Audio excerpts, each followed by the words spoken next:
Hola, hola, muy buenas noches, queridos hermanos, ¿cómo están? ¿Qué más? Hola, Juana María, qué bien te ves hoy, qué chévere, estás hoy de azul en la fiesta de la Virgen. Qué bueno, muy bien, Darwin. Aquí tenemos a Olivia Carballo. A ver si le puedo cambiar el nombre, Olivia, eso. Olivia. Buenas tardes. Hola, Olivia, Martín Martínez, Darwin, María Prieto.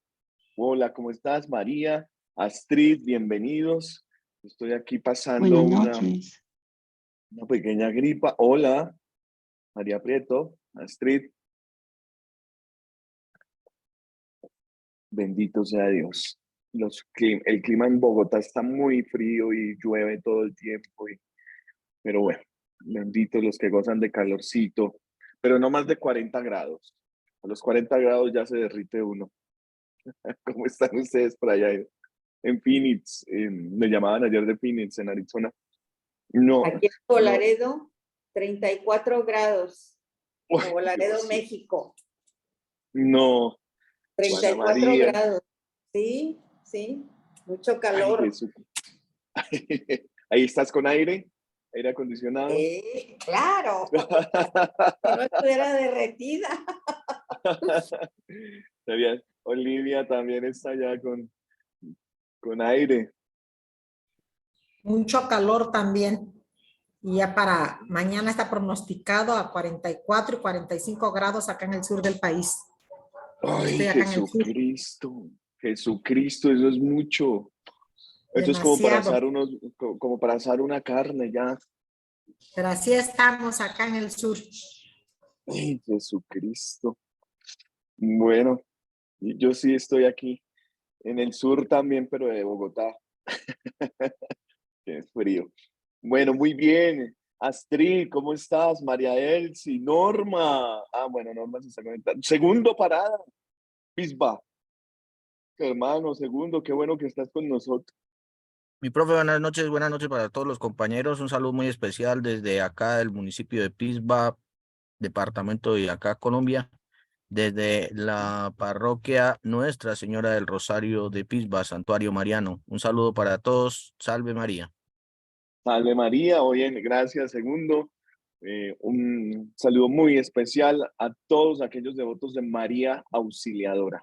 Hoy en esta gran fiesta, 24 de mayo, María Auxilio de los Cristianos.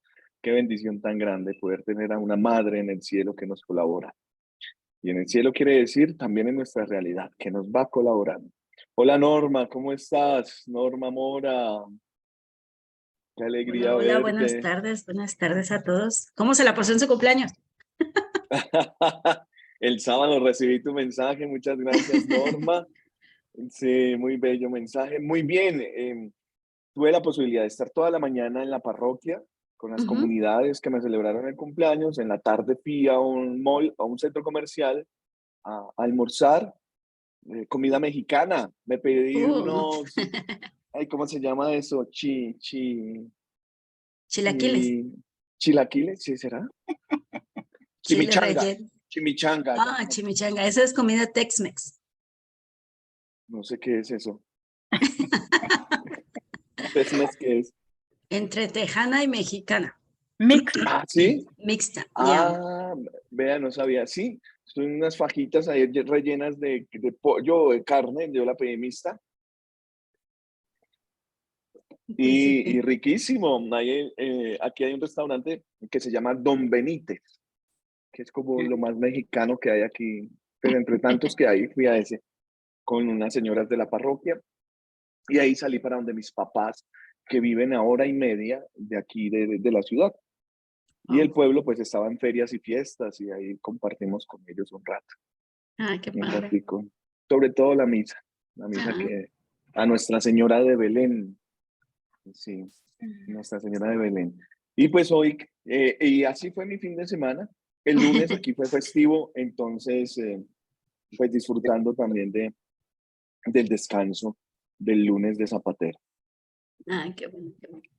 Sí, muchas gracias a Norma, a Carmen, María Elsie Astrid Segundo, María Prieto, Darwin, Martín, Juana María Ancola y Olivia Carballo, quienes están aquí con la gracia de Dios. Pues iniciemos nuestro encuentro, un encuentro de todos los miércoles. Este es un grupo maravilloso, un grupo que deseamos con la gracia de Dios siga aumentando día tras día, a partir pues de todas las actividades que nosotros hacemos en De Católicos. Ya se enterarán ustedes, pues, actividades de evangelización, actividades sociales. Aparte, pues, de lo que nosotros colaboramos en la parroquia, en la iglesia, esto se convierte, pues, también en un acto de pastoral. Y que gracias a ustedes, lo primero, nuestra intención no es otra, sino evangelizar. Evangelizar. Recordar lo que la iglesia siempre ha dicho, ¿sí? La misión de la iglesia es la evangelización. Entonces, antes de dar cualquier opinión, antes de adentrarnos en el mundo de las diferentes teologías, por eso estamos estudiando teología católica, y eso tendrá que decirnos algo. Ahorita estaba viendo YouTube y encontraba que hay muchas propuestas de teologías. Entonces hacen unas lecturas desde los contextos, desde hablar más no de horizontalidad, de piramidal, sino comunionalidad, y como que no hablar tanto de Jesucristo, sino hablar más de la postura del creyente, y esto como que va borrando el ideal que es Jesús el Cristo, Jesús nuestro Dios. No nos dejemos quitar nunca eso. Ustedes ya están, pues, los que ya están con largo tiempo aquí, terminarán su diplomado en teología y continuarán y se inscribirán a otros cursos y en otras plataformas, o lo harán presencial en su parroquia. Pero nunca se dejen quitar que Jesús es Dios, porque desde ahí parte toda nuestra fe. Nunca, nunca, no se les olvide eso. Cuando nos veamos en el cielo, sí ve que era verdad. Entonces, desde ahí vamos a comenzar y vamos a decir en el nombre del Padre, del Hijo y del Espíritu Santo. Amén. Honremos a la Madre del Cielo, María Auxiliadora. Dios te salve, María. Llena eres de gracia, el Señor es contigo. Bendita tú eres entre todas las mujeres, y bendito es el fruto de tu vientre, Jesús. Santa María, Madre de Dios, ruega por nosotros pecadores, ahora y en la hora de nuestra muerte. Amén. Gloria al Padre, al Hijo y al Espíritu Santo, como era en el principio, ahora y siempre, por los siglos de los siglos. Amén. María Auxiliadora, ruega por nosotros. María, auxilio de los cristianos, ruega por nosotros. Bendícenos Dios en el nombre del Padre, del Hijo y del Espíritu Santo. Amén. Bueno, ¿quieren clase? ¿Sí o no? A lo que venimos entonces. También, a lo que hemos venido. Pues hemos estado hablando en este módulo sobre el magisterio de la Santa Iglesia. El magisterio que se encarga de custodiar y de enseñar. El magisterio es un depósito de la fe que nos lleva a manifestar el amor a nuestra iglesia por medio de los documentos, por medio de las actividades que ha desarrollado los diferentes sínodos, concilios y demás. Entonces, quedábamos ayer aquí, ¿no? Digo ayer como si fuera hace 8 días. Ayer. Bueno, entonces quedamos aquí. Custodiar el depósito de la fe. Entonces, custodiar es cuidar. Nosotros somos llamados a ser ángeles custodios. O sea, me acuerdo tanto en un retiro con los hermanos de La Salle. Ellos recibían de San Juan Bautista de La Salle, el fundador de las escuelas, de los hermanos de las escuelas cristianas, o los lasallistas, y recibían ese carisma de ser como ángeles custodios para el alma de las personas que se encargan. Es decir, tú eres Juana María, Olivia, Carmen, ustedes son como ángeles custodios de sus hijos, de sus nietos, de su propia familia. Ustedes tienen que custodiar, cuidar. Y esa categoría va a ser muy importante en este papado del Papa Francisco. Custodiar, cuidar de la creación, cuidar del otro, el cuidado para el bien común, el cuidado para mí mismo. ¿Cuánto me cuido para poder agradar a Dios? Cuidando también al otro. Entonces, el magisterio cuida de la fe, cuida, protege, para que a lo largo de la historia de la iglesia no se altere ni se corrompa. ¿Se puede corromper? Sí. ¿Puede parecer un teléfono roto? Sí. A lo largo de la historia ya lo hemos visto y con grandes eventos. Por ejemplo, cuando se quemó y perdimos todos los documentos de la escuela de la biblioteca de Alejandría, ¿sí? Que en la antigüedad pues era la que tenía como el depósito de los textos de los primeros cristianos, todo lo que se estudiaba allí en Alejandría, y se quemó. Pero también, por ejemplo, la época iconoclasta. Iconoclasta quiere decir cuando se quemaron los iconos, cuando las imágenes comenzaron a, a ponerse como como si fueran Dios. Entonces algunos sacerdotes, otros desde la iglesia comenzaron a quemar las imágenes. Y esto pues se llevó a la gran pérdida de grandes iconos de la antigüedad. No sé si a ustedes les ha pasado cuando van al centro histórico de sus ciudades. Seguramente tendrán ustedes allí catedrales, parroquias. Y aquí, por ejemplo, en Bogotá, yo me doy cuenta que algunos sacerdotes por cambiar, porque es que uno llega a una parroquia y dice, bueno, ¿qué voy a cambiar? ¿Cierto? Le voy a impregnar mi estilo. Y entonces comenzaron, y todos esos frescos, todo ese arte puesto en las paredes, comenzaron a taparlos con pintura blanca. Y se perdieron esas.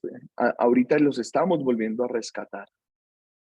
Contratamos personas idóneas para que rescaten todas las pinturas que están detrás de todas esas imágenes que están detrás de esas pinturas. Todo eso tiene que ver con el depósito de la fe. Se puede corromper por el tiempo. Y seguramente en unas 2 o 3 generaciones esto habrá variado. Pero es función del magisterio de la iglesia que esto no se corrompa. Porque su función, ante todo, es de testimonio. De ser testigos testigos de la revelación. Y en esa revelación vemos esa función apostólica de ir y llevar el evangelio. El Señor envió a sus discípulos, los envió de 2 en 2. Se custodia el depósito de la fe. Y terminábamos también diciendo que debemos discernir y juzgar junto con el magisterio de la iglesia. Discernir es hacer la opción. Discernir es saber interpretar según los signos de los tiempos. Algunos dirán hacer una verdadera hermenéutica, sabiendo el texto, el contexto y el pretexto. ¿Para qué entonces me viene a mí documentos pasados? La Sagrada Escritura tiene más de 2000 años. ¿De qué me sirve en la actualidad? Tenemos que discernir. ¿Para qué me sirve estudiar teología en la actualidad? Es bueno, pero ¿en qué me va a ayudar todos estos conceptos? ¿En qué me va a ayudar a aprender todo esto? Mamá, ¿usted para qué estudia eso? Eso es para curas. Mamá, eso ya quedó en el pasado, estudie otra cosa. Si quiere le pago un curso de cocina, algo chévere que usted pueda poner en práctica. Pues es que la teología es la vida cotidiana. La teología no se queda en abstracciones, la teología no se queda en una idea. La teología se vive y es iluminada por el don del Espíritu Santo. Se vive en tu manera de ser, tu manera de comportarte, en tu manera de relacionarte con tus hijos, con tu esposo. Ahí, para eso estás estudiando teología, porque todo esto te va puliendo y te va transformando de una manera misteriosa. El discernir y juzgar.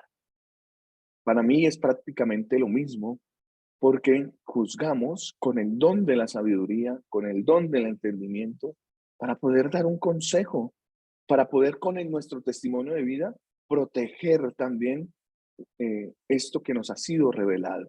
Y desde ahí el proteger el depósito no debe entenderse como una actividad simplemente pasiva. Entonces solamente nos congregamos nosotros, hermanos, y en la parroquia tenemos grupos así, grupos sellados, solamente nosotros. Si tú no haces la consagración de los 33 días a María Santísima, no eres de nosotros. Eres un pecador. Vete de aquí. Claro, hay que invitar dentro del proceso a consagrarnos, a orar, pero debemos tener puertas abiertas.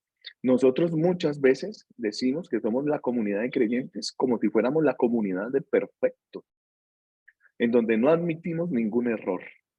Somos llamados, obviamente, a la perfección cristiana, pero somos imperfectibles, cometemos errores. También por nuestros años se nos va acumulando, pues, algunas cosas, ideas que se nos van incrustando en la mente, que a veces es más difícil de sacarnos. Es más fácil destruir un átomo que destruir un prejuicio que tenemos frente a alguna persona. ¿Sí? Entonces, el depósito, el discernir, nos debe llevar a vivirlo nosotros en nuestra realidad y se ejerce sobre todo en nuestra vida propia que se desarrolla en los ministerios que tenemos en la parroquia. Yo les digo, esto hay que hacerlo de rodillas frente al Santísimo, pero también hay que ponerle acción, movimiento, dinámica. Hay que salir a la periferia, hay que salir y evangelizar, hay que salir y crear. Claro, no nos quedamos en los planes de evangelización, pero sí predicamos que la santidad es posible, por favor. ¿Y desde dónde se vive? Desde nuestra propia vida. A veces nos damos muy duro también. No, nos damos muy duro. Nosotros pensamos que no servimos para esto y queremos aprender y aprender y aprender y hasta que no nos sintamos como seguros, hasta que alguien no nos dé el empujón, como que no nos arriesgamos a hablar. No, no se sienta insegura. Ah, es que yo soy pecadora, entonces no voy a leer a la parroquia. Es que yo soy mujer y eso es para hombres. Es que yo no soy ministra extraordinaria de la comunión porque yo no he podido corregir mi vida. Hay un llamado a ordenar la vida, pero también al servicio desde lo que Dios nos ha dado, es también desde nuestro pecado. Entonces, aquí vemos cómo se actualiza también el magisterio en nosotros mismos para acercarnos y al escuchar, por ejemplo, una homilía de un sacerdote en una misa, al escuchar o al leer algún autor cristiano que nos presenta sus ideas en algún libro, pues nosotros tengamos la facilidad de discernir y juzgar acerca de esas opiniones, teorías, iniciativas teológicas que se dan dentro de la iglesia. Benedicto XVI ya lo decía, ahora el enemigo no está fuera de la iglesia, también está dentro de la iglesia. Está dentro de la iglesia. Y yo no voy a hablar mal de sacerdotes ni de teólogos. Ellos hacen o nosotros hacemos nuestras posturas desde lo que vivimos, desde nuestras realidades y queremos cómo la iglesia se comporte. Pero nosotros debemos discernir para encontrar siempre la verdad. Siempre la verdad. Yo no sé si a ustedes les ha pasado, pero aquí en una parroquia dicen una cosa y en la otra parroquia dicen otra y allá en otro país dicen otro y este tipo, José Villalobos, viene y nos dice otra cosa. ¿Cuál es la verdad? ¿En qué estamos? Por eso Dios les da a ustedes el don del discernimiento. Discernir estas iniciativas teológicas que tienen que ver con la explicación de la fe y pueden enriquecerla, como también pueden deformar la experiencia de la fe. Uh-huh. Y aquí decirles, la fe se mantiene intacta pese a los acontecimientos no muy buenos que pasan en la iglesia. Aquí entre nosotros que estamos mayores, les decía, yo tengo aquí en mi casa toda la obra del padre Rupnik, hermoso este sacerdote italiano, jesuita, que hace unas obras, unas imágenes en mosaicos para las parroquias y nos habla desde la teología del arte. Y hace 2 meses está siendo investigado por pedofilia. ¿Sí? Entonces yo digo, bueno, voto los libros, ¿qué hago? Ese testimonio de vida ahora de este sacerdote que ha sido muy muy enriquecedor para la Iglesia universal en todo lo de la teología del arte, teología de la belleza. En realidad, eh, ¿me sirve o no me sirve? ¿Desde dónde juzgo eso?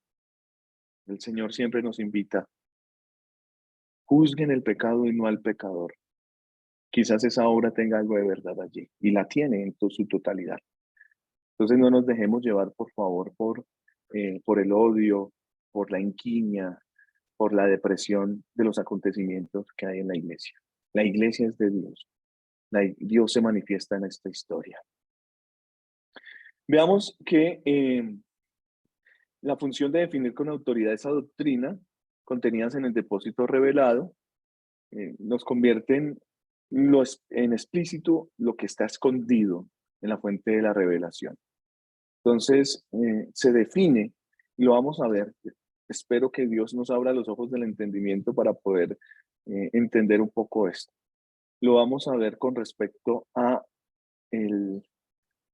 cómo el magisterio va acompañando el proceso del ser iglesia. De la iglesia, ¿qué quieres? ¿Para qué existe esa iglesia? Entonces, el magisterio goza con una autoridad específica basada en un carisma para discernir el sentido de la revelación. Claro, el carisma del Espíritu Santo para ir discerniendo cómo se revela, cómo se amplía el mensaje evangélico, pero también tiene una autoridad jurídica, jurisdiccional, que le permite pedir a los fieles cristianos que acepten una definición dogmática. Entonces tenemos definiciones dogmáticas que nosotros, por ser cristianos, debemos aceptar, así no estemos de acuerdo. Veamos entonces ahora las competencias del magisterio. El magisterio tiene unas competencias. ¿Qué le compete al magisterio? Ya vimos las funciones. Y el magisterio tiene dos objetos, como dos formas de darse a entender, una primaria y una secundaria. Hablemos de la primaria, del objeto primario. Y es que se extiende en las cuestiones de fe y moral. Estas cuestiones son objeto directo y primario del magisterio cuando se contienen formalmente en el depósito revelado. Ya lo vamos a ver. Lumen Gentium, en el numeral 25, por ejemplo, nos habla sobre la infalibilidad de la iglesia. Que la iglesia es infalible, quiere decir que no se equivoca. Quiere decir que se extiende en cuestiones magisteriales, se extiende a todo cuanto abarca el depósito mismo de la revelación divina. Únicamente lo que está comprendido en el objeto primario puede ser definido como dogma de fe. ¿Qué dogmas tenemos en la iglesia? ¿Quién me puede decir uno? A ver, dogmas, un dogma, regálenme un dogma, por favor. Inmaculada Concepción. La Asunción de María. Bien, bien. Son los Dogmas no marianos. Dogmas marianos. Eso, los 4 dogmas marianos. Pero aparte de los dogmas marianos, ¿qué más dogmas tenemos? Los dogmas de Jesucristo. La Santísima Bien. Trinidad. ¿Y cuál es eso? Muy bien. Eso es dogma. Es decir, que lo creemos por simplemente el hecho de ser cristianos. Ya asumimos lo que Darwin dice, Jesucristo, y lo que dice Carmen, la Santísima Trinidad, el dogma de la resurrección, el dogma del purgatorio. ¿Sí? Esos son dogmas de fe. Bien, eso está dentro de la competencia primaria del magisterio. ¿Sí? Porque nos hablan de cuestiones de fe y de moral. Las maneras de cómo debemos ordenar nuestra vida frente a esa revelación que se nos ha venido dando. También, en ese objeto primario, aquí ya, que nos dice que son formalmente reveladas las verdades que se imponen al entendimiento del creyente. Ojo, con esto no quiere decir, por favor, y entiéndanse. Les voy a quitar esto un momentico para que no nos quedemos leyendo solamente meramente esto. Entiéndanse que al imponernos un dogma de fe, la iglesia no nos está a nosotros alienando o nos está utilizando o nos está quitando nuestra libertad. No, porque nuestra libertad se nos es dada, siempre actuamos en libertad. Nuestra libertad está inclinada hacia el bien. Y cuando asumimos en libertad confirmarnos o ordenar nuestra vida dentro de la comunión de la Iglesia Católica, nosotros asumimos por fe esos contenidos dogmáticos. Asumimos por fe. Nunca serás libre de que no haya atadura de nada. Siempre habrá algo que te esté gobernando. Y dirá San Pablo, yo prefiero ser esclavo de Cristo. Dirá San Pablo. Es decir, mi libertad es Cristo, mi Señor y mi Salvador.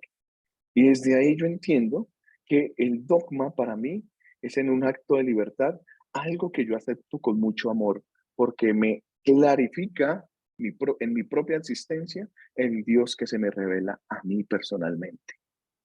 Bien.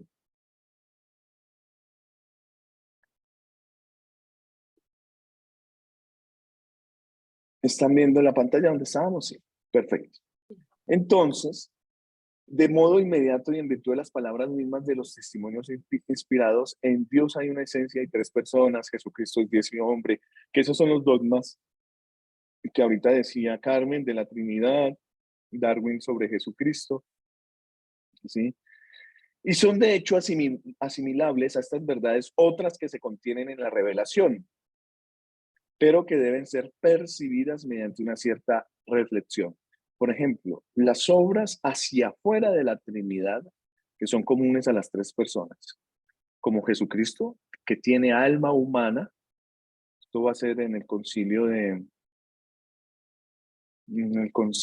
Letrán 1215. ¿Sí? Se va a hablar sobre el alma humana de Jesucristo. O, por ejemplo, como María puede ser llamada propiamente Madre de Dios, la Mater Dei, ese dogma de la Madre de Dios. Entonces son verdades que se adhieren al contenido de la revelación. Eso está dentro de las competencias del magisterio en ese objeto primario. Veamos ahora el objeto secundario. Y es que aquí encontramos verdades en sí mismas no reveladas. No reveladas. Pero que se relacionan de tal manera con las reveladas que resultarían imposible al magisterio exponer sin pronunciarse también sobre las primeras. Estas se basan sobre esa gran revelación. Estas verdades conexas pueden no pertenecer a la revelación, pero son necesarias para protegerla. Como por ejemplo la infalibilidad del Papa. Es una verdad de objeto secundario para custodiar la revelación. ¿Sí? Pero no para ser creídas con fe divina, como en los dogmas. Vemos ahora que es indiscutible que esas cuestiones de ley moral son objeto de enseñanza del magisterio. Y existen opiniones diferentes sobre si el magisterio puede hacer definiciones infalibles sobre cualquier cuestión relativa a la ley moral, incluidos los problemas cuya solución no se encuentra directamente en la revelación, como por ejemplo el aborto, la eutanasia, ¿cierto? Entonces el magisterio tendrá que dar a conocer algo, y por eso salen algunos documentos sobre bioética, algunos documentos que nos hablan del actuar del ser humano en la sociedad, documentos, por ejemplo, de la doctrina social de la Iglesia, que están en relación con esa gran revelación, para custodiar la revelación, para que el ser humano pues tenga obediencia y respeto ante esa gran autoridad y aceptación del magisterio. Esa autoridad para nosotros es un argumento de autoridad. Dios quiere el magisterio de la Iglesia, porque así se custodia y se enseña al pueblo fiel de Dios. Y también desde ahí se da razón de nuestra fe. ¿Qué debemos hacer nosotros? Obedecerlo y respetarlo. El que obedece no se equivoca, ¿cierto? Dicen en el seminario o en los conventos. Obedezca. Pero bueno, también Dios nos da el don del discernimiento para saber qué debemos obedecer. ¿Sí? El don de la obediencia. Si así es el don de la obediencia, ¿cómo será el de la castidad? ¿O cómo será el de la pobreza? Tiene que ser fuerte en los tres. Y respeto también a la autoridad. Entonces se espera de todos los cristianos una aceptación obediente. Se espera que seamos respetuosos de esas enseñanzas del magisterio. Y también las definiciones solemnes, o sea, los dogmas, deben ser recibidas como parte de la fe revelada. Sí, Jesucristo vino, pero entonces, para comprender que Él vino, tenemos una serie de dogmas. Y en general, las enseñanzas papales, las de los obispos, que van constituyendo el magisterio ordinario, y deben recibirse con una actitud de respeto y docilidad interior. Pues bien, Lumen Gentium, numeral 25, ahí el último párrafo, si leen conmigo, dice que los obispos, cuando enseñan en comunión con el romano pontífice, deben ser respetados por todos como testigos de verdad divina y católica. Los fieles tienen obligación de adherirse con religiosa sumisión del espíritu al parecer de su obispo en materias de fe y costumbres, cuando las expone en nombre de Cristo. Entonces, ¿yo qué obedezco? Al obispo, al pastor de mi diócesis, en cuanto está en comunión con el romano pontífice, y en cuanto me expone en nombre de Cristo temas correspondientes a la fe y a las costumbres del cristiano. No le voy a obedecer otra cosa más, ¿sí? Sino que debo obediencia y respeto a esa autoridad del magisterio. Bien, también tenemos una autoridad especial del magisterio del romano pontífice. ¿Recuerdan? Cuando el Papa Francisco, por ejemplo, que es el que tenemos en la actualidad, sale a hablarnos, nosotros lo escuchamos como doctor, como docere, el que nos enseña, como la persona, él por ser pontífice, hace parte de las personas más lustres e inteligentes del mundo, ¿sí? Entonces, le escuchamos porque es Cristo mismo hablándonos por ese sumo y eterno, por ese sumo pontífice. Entonces, la adhesión de la voluntad y del entendimiento se debe especialmente al magisterio del romano pontífice, aunque no hable es cátedra. El Papa ejerce su actividad ordinaria de enseñar mediante encíclicas, exhortaciones apostólicas, cartas, discursos, mensajes, catequesis y otros documentos e intervenciones dirigidos a toda la iglesia. Siempre va a hablar, esta carta es dirigida a todos los cristianos y a los hombres de buena voluntad, es decir, a los que no son cristianos pero que quieren hacer el bien, y les hace un llamado al cristianismo. Seguramente ahorita por el sínodo de la sinodalidad, el próximo año saldrá algún documento que será una exhortación apostólica y nos va a ayudar a comprender lo que nos dice el Papa.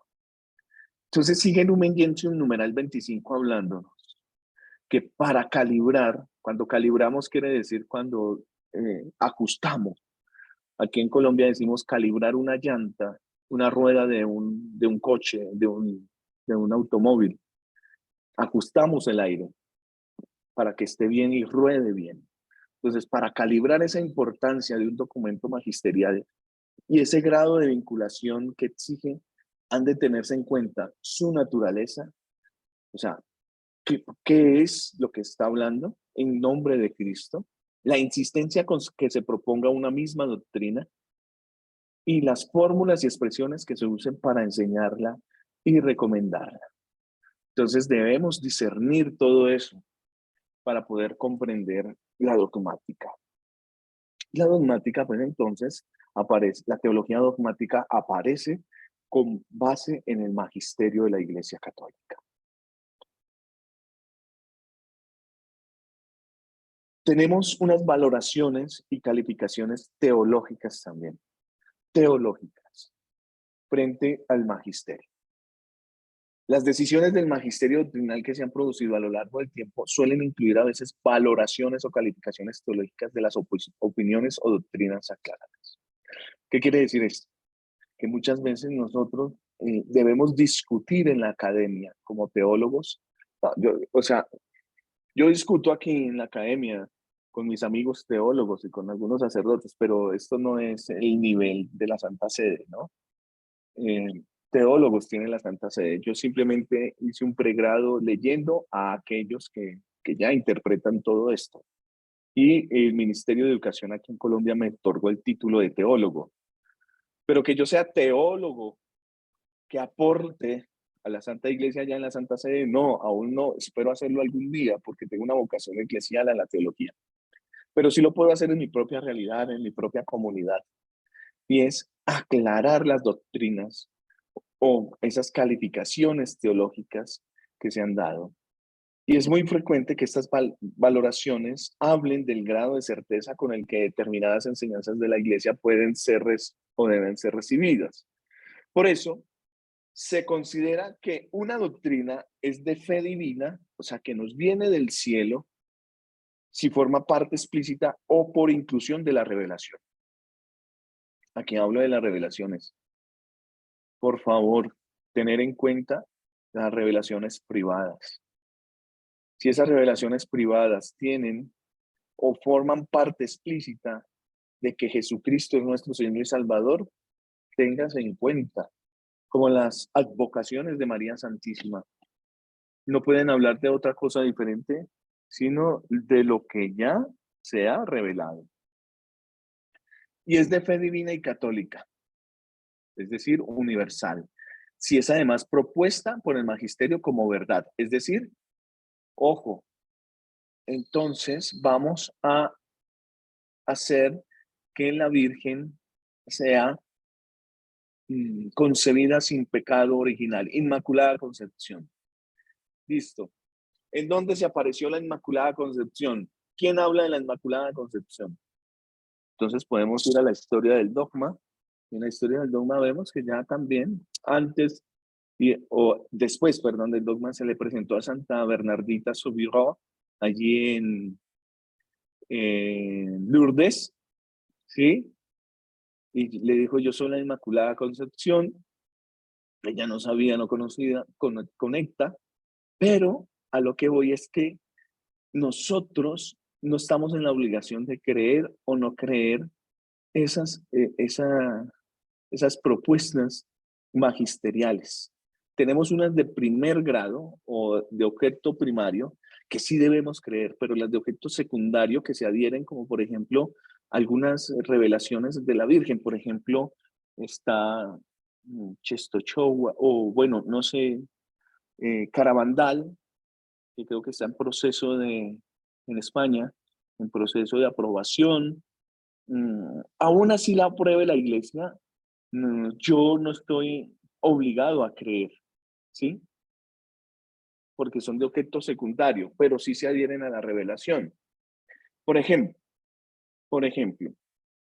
en este momento a nosotros nos gusta leer muchos místicos, muchos santos místicos. Algunos aprobados por la Iglesia, otros no. Algunos santos, otros no. Sí, no sé, por ejemplo, aquí en Colombia, Luisa Picarreta con las horas de la pasión, la divina voluntad. Genial. Hora tras hora nos va diciendo cómo nuestro Señor Jesucristo vivió su pasión. No sé si han tenido la oportunidad de conocer esa espiritualidad de la divina voluntad. También tenemos un grupo fuerte que nos habla de la beata Ana Catalina Emmerich, que tiene una serie de revelaciones, ¿sí? En la cual se basó La Pasión de Cristo, la película, Mel Gibson, y ahora la resurrección. Tenemos María Valtorta, no sé si la hayan escuchado. Tenemos a Concepción Cabrera de Armida, mexicana. Ah, sí, hermosa, hermosa. Tengo ahí, me regalaron un libro a mi sacerdote, se llama. Bueno, ya el Señor le dará. Pero, ¿qué pasa con ellas? Ellas son beatas, algunas son beatas, algunas son santas, y tienen textos muy bonitos, pero no por ser santa estoy llamado magisterialmente a creer lo que dicen esos libros. ¿Sí? Entiéndase, por favor, no estoy desvirtuando eso. Lo puedo creer o no lo puedo creer, son espiritualidades dentro de la Iglesia, pero no estoy obligado a creerlo. Por ejemplo, Ana Catalina Emmerich nos habla de los papás de María Santísima, Joaquín y Ana, que esos están dentro de un evangelio apócrifo, el evangelio de Tomás. Allí nos habla de Joaquín y Ana. Eso no está dentro de la Biblia, esos dos nombres, pero la tradición los ha asumido Y nosotros decimos Santa Ana y San Joaquín, y les tenemos una fiesta. Rueguen por nosotros, los papitos de María Santísima. Ana Catalina Emmerich dice que Santa Ana fue concebida sin pecado original para que María fuera la Inmaculada Concepción. ¿Me hago entender? Esa revelación de Ana Catalina Emmerich. Digo, no, pero si solamente María es la que es concebida sin pecado original. Sí, pero la mamá no le pudo haber transmitido el pecado original. Entonces también Ana es inmaculada, dice Ana Catalina Emmerich. Para el dogma, para el estudio del dogma de María, no se comprende y no se llega hasta allá. Y yo no estoy llamado a creer que Ana sea inmaculada. A mí lo que me interesa como verdad revelada que se adhiere más a la revelación de Jesucristo es que María sí es Inmaculada Concepción. ¿Me hago entender? No estoy obligado a creer esas revelaciones de ellos, de los santos, de las santas. Pero me van aclarando un poco más o me van a confundir. Lo importante es que nunca nos confundamos de que Dios se autorrevela, se automanifiesta, se autocomunica, se autodona en la persona de Jesucristo, nuestro Señor y nuestro Salvador. Bien. Volviendo entonces a nuestro tema, podemos ver que esas doctrinas propuestas por el magisterio como verdad que deben ser creídas es próxima a la fe si es considerada como revelada por la opinión concorde de los teólogos, así como estos textos que les decía. Las doctrinas no contenidas formalmente en la revelación, pero unidas estrechamente con ellas y presentadas así por el magisterio, se denominan verdades de fe de la iglesia, de fide eclesiástica. Sí, porque no están basadas, están fundamentadas en la Sagrada Escritura, pero no son explícitas allí. Se han comprendido por la revelación a través de los tiempos. Bien. Entonces, tenemos unas valoraciones y calificaciones teológicas de nuevo, en donde las decisiones del magisterio doctrinal que se habían producido a lo largo del tiempo suelen incluir a veces valoraciones así, y aquí voy al último párrafo que era el que me hacía falta. El magisterio de las últimas décadas ha abandonado prácticamente este modo de calificar las doctrinas y el valor teológico se mide por criterios internos de los propios documentos.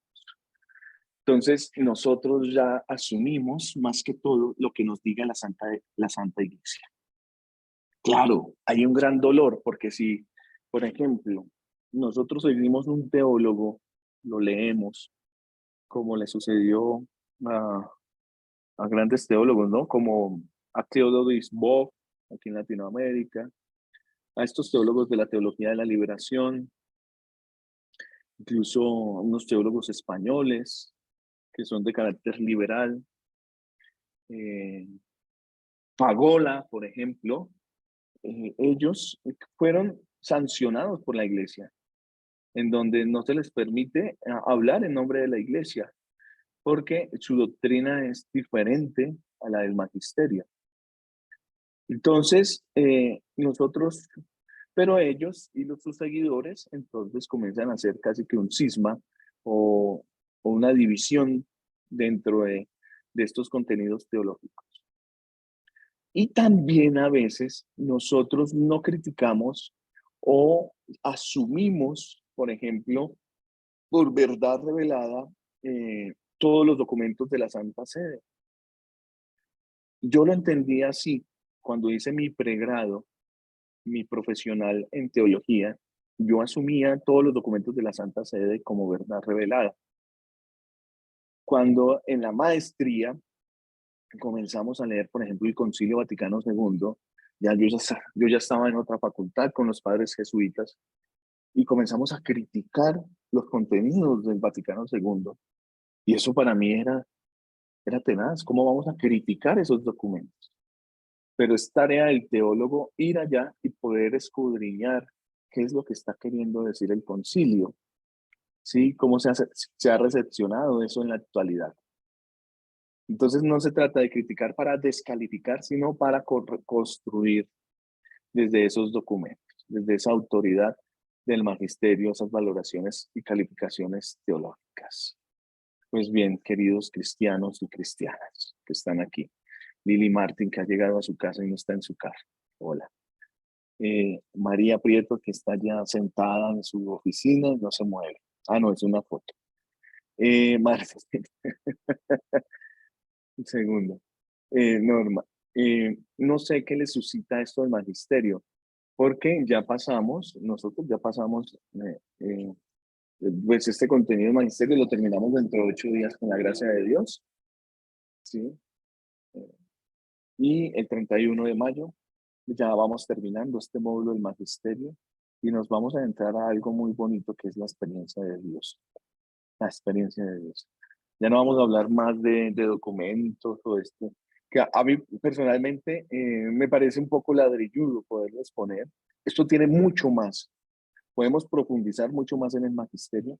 He hecho un corto resumen para que se pueda por lo menos captar la importancia del magisterio dentro de la iglesia, ¿sí? Del magisterio ordinario, extraordinario, del magisterio infalible o falible, que ustedes puedan dar razón de eso con respecto a lo que se les ha comunicado. Sin embargo, pues, no perder de vista la revelación. María Elsie Quintero, que levantas tu mano, bienvenida. Gracias, José.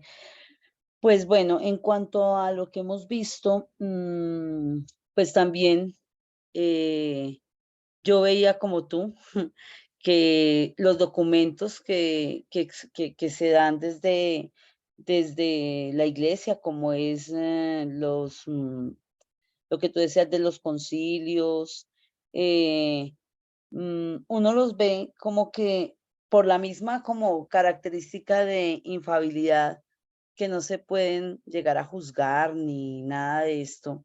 Pero mira que el no tragar entero, el ser críticos, nos fortalece mucho más el conocimiento de nuestra fe, el conocimiento de nuestras prácticas y también el dar razón de esa responsabilidad del cuidado del depósito de la fe, porque me parece rescatable y es bonito como que se rompa ese paradigma de si yo de prohibido pensar, sino más Exacto. bien de analizar y lo que tú dices, o sea, no es hacer una crítica destructiva, sino una crítica constructiva que nos ayude a fortalecer y como a fundamentar, a tener herramientas válidas y aterrizadas a nuestra realidad sobre lo que es toda esta parte de la iglesia, el magisterio. Entonces sí es algo muy enriquecedor, pero también lo veo como una gran responsabilidad, porque donde no sepamos o no tengamos esa capacidad de discernir adecuadamente, entonces también ahí vamos a caer en fallas y vamos a tener interpretaciones erróneas sobre de pronto posturas o propuestas que nos hace directamente la iglesia. Entonces hay que pedir mucho Espíritu Santo, no tragar entero, leer, documentarnos para poder tener herramientas que nos ayuden para ese discernimiento. Gracias. Gracias. Sí, María Elsie. Y igual ese discernimiento no se hace nunca individual. La idea es que sea comunitario, siempre, siempre. Olivia Carballo, enciende tu micrófono. Sí, yo tuve un párroco que siempre se interesó por enseñarnos como laicos, sobre todo la Sagrada Escritura, y hablaba del magisterio de la iglesia, pero no comprendía yo mucho. Ahorita me queda un poquito más claro. Sé que debo de seguir estudiando, ¿sí? Para poder comprender. Esta semana es como comentario del magisterio de la iglesia, ¿verdad? Porque sí lograba entender, ¿verdad? Pero no tan claro como me está quedando ahorita. Afortunadamente que pues me pude inscribir, ¿verdad? Esta introducción a la teología, y que es una introducción nada más porque esto abarca muchísimo. Y me queda un poquito, pero me motiva a seguir investigando, a seguir leyendo. Esa es una. Otra, ese párroco del que yo hablo me mandó esta semana de un gran teólogo que fallece y nos habla sí, el 22 fue que falleció, Víctor Codina. Y él, Ay, sí. ajá, enseñó que el espíritu sopla desde abajo. Es ahí Sí, sí, sí. lo que tú acabas de hablar, sí, de esa parte, que no nos quedemos nada más en que si tú no estás bien en esto, o sea, no eres bien para mí, sino él habla de la pobreza, él habla de los problemas sociales. O a ver qué más me aclaras ahí, José, porque tienes más conocimiento de él. Sí, es un Gracias, gracias. boliviano, ¿verdad? Codina, Víctor Codina, gran autor de una teología moral, de una teología de la manera de comportarse, muy contextual, hijo de la teología de la liberación, y nos habla de que la teología se construye primero desde las comunidades, desde los pobres, desde lo que estamos viviendo aquí, desde nuestros problemas sociales, y después sí ya la ilumina Dios para poder sacar a todos de allí. Es una forma de hacer teología no descendente, sino ascendente, ¿cierto? Desde abajo, ¿sí? Ascendente. Pero recuerden, porque podemos llegar a la crítica de decir, bueno, Europa y la Santa Sede nos manda documentos que no podemos criticar, entonces que nos los debemos tragar entero sin necesidad de criticarlos. Entonces, como decía María Elsie, y los asumimos. No, también los podemos criticar, y esa es como una teología descendente. Y hay una teología ascendente que sube, que es la que viene de las comunidades, de lo definitivo, de leamos nosotros la Biblia, interpretémosla, a ver qué nos quiere decir en nuestra propia realidad, que también es totalmente válida, pero las dos van a tener un gran encuentro. Y el encuentro va a ser la Pascua, la pasión, muerte, pero la Pascua de nuestro Señor Jesucristo. O sea, no pueden hablar de otra cosa diferente, sino de Jesús, nuestra Pascua, ¿sí? Esto lo va a decir sobre todo la cristología de Aurelio, no, de Cardedal, la cristología de Cardedal, de esas teologías que vienen y esas que van y se encuentran. La categoría de encuentro va a tener gran profundidad. Entonces, Víctor Codina es influyente en Latinoamérica por eso, porque construye desde sus contextos y ayuda a dignificar al ser humano que es pobre, que necesita de Dios desde ahí. Sí, gracias, Olivia. Quizás leyendo allá esos documentos podrás llegar a una mejor comprensión de la que tuve. Bien. ¿Alguien más que suscita sus corazones? Bueno, esto del magisterio es completamente riquísimo. Nos podemos quedar un semestre en todo esto. Todos estos temas que estamos viendo así en una noche, yo los estudié todo un semestre, dándole siempre, dándole y dándole. Y pues espero poder al menos comunicarlo de una manera agradable para que ustedes se enteren de que existe y que hace parte de nuestra iglesia y es un pilar de la teología, ¿no? Ya vamos pasando la Sagrada Escritura, la Sagrada Tradición y el magisterio eclesial de la iglesia. Esos tres son pilares de la teología. Y ahorita vamos a pasar a la experiencia de Dios. Eso de la experiencia tiene mucho que ver con todo esto que estamos viendo. La experiencia de Dios. El concepto histórico de Dios, por ejemplo, cómo Dios ha variado en la historia y cómo el concepto también del pecado ha variado en la historia. ¿Sí? Bueno, entonces, para eso las espero dentro de 8 días, con la gracia de Dios, para finalizar nuestro encuentro. Lo finalizaríamos el 31 dentro de 8 días sobre el magisterio, y ya hacia junio, si deciden seguir conmigo, en junio 7 nos encontramos para continuar con el otro módulo, la experiencia de Dios. Y vamos avanzando. ¿Cómo pasa el tiempo, no? Ya 4 meses caminando con ustedes.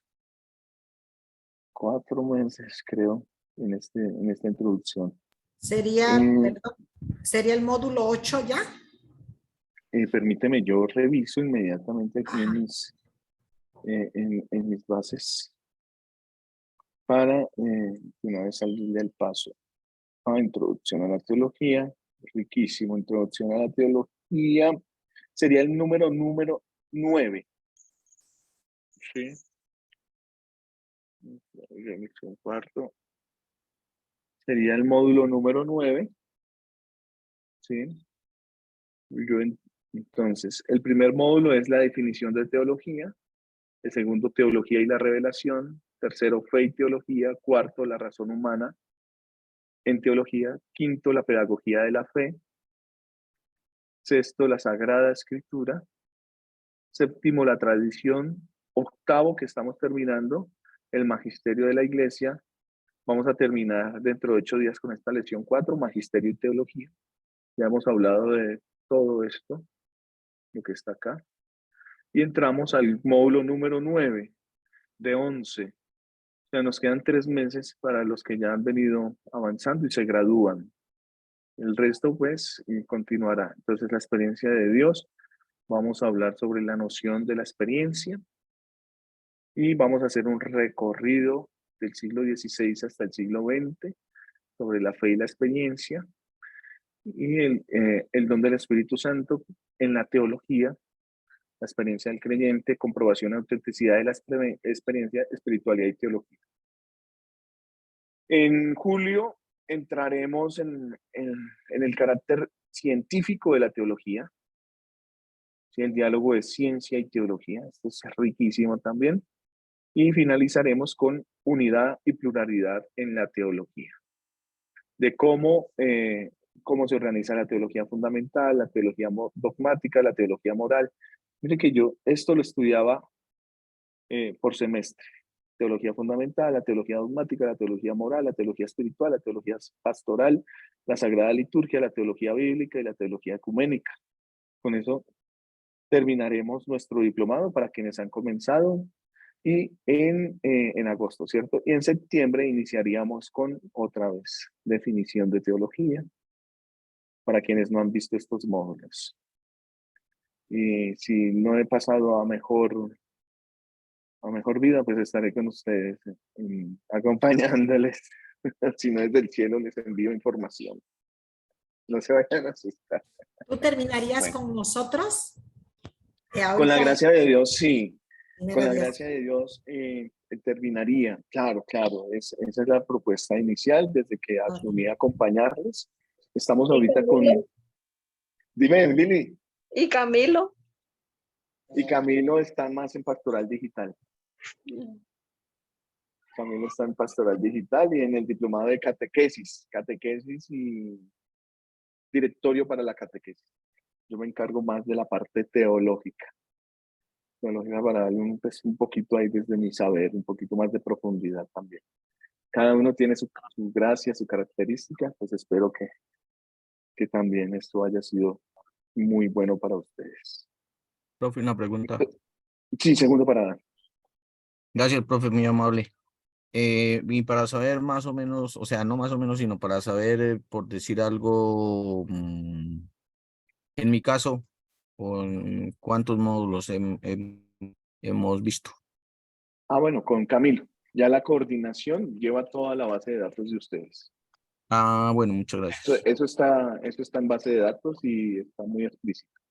Entonces no tengan ningún inconveniente. Si necesitan saber cuántos les falta, ya usted se comunica ya con Camilo y él inmediatamente mirando le dice. Sí. Bueno, gracias, profe. A mí solamente me dicen, conéctese a las 7 de la noche hora Colombia y hablo. Buena es. Gloria al Padre, al Hijo y al Espíritu Santo, como era en el principio, ahora y siempre, por los siglos de los siglos. Amén. Amén. El Señor nos dé su gracia y nos lleve a la vida eterna. Amén. Santa Hermanito, noche. una Sí, preguntita. Darwin. Hermanito, una curiosidad. ¿Para cuándo se puede iniciar el curso de Ministerio Extraordinario de la Santa Eucaristía? Con nosotros. Sí, hermanito, por favor. De católicos, sí. Lo que pasa, Bueno, unos hermanitos me han preguntado si de católicos también dan un diplomado en el ministro extraordinario de la Sagrada Eucaristía. ¿Y cuánto sí, tiempo? tuvimos un curso de 4 sesiones, pero Ujú. ahorita no está abierto porque lo dimos en noviembre, yo lo acompañé. Lo que sí sé es que hay un diplomado en Eucaristía con de católicos, que es el que está haciendo aquí Carmen, que se desconectó, y Norma. Entonces, no, Carmen, sí, diplomado en Eucaristía con el teólogo Hernán. Sí, entonces se puede remitir hacia allá también. Pero hermanito, a futuro de pronto, algún Sí, diplomado en sí, ministro extraordinario de la Eucaristía. sí, pero sería más como un seminario, por ejemplo, un seminario de 4 horas seguidas. Ya, Sí. hermanito, a ver si mis hermanos quieren hacer eso y me han preguntado la Ah, inquietud. qué bueno, sí, tenemos todos los documentos, todo lo de, para ser un buen ministro extraordinario de la Sagrada Eucaristía. Esperamos, hermanito. De la Sagrada Comunión lo llamamos, ministro extraordinario de la Sagrada Comunión. Bueno, listo, Darwin, con mucho gusto, entonces lo tendremos en cuenta. Chao, que descansen. Adiós. Buenas noches. Santa noche.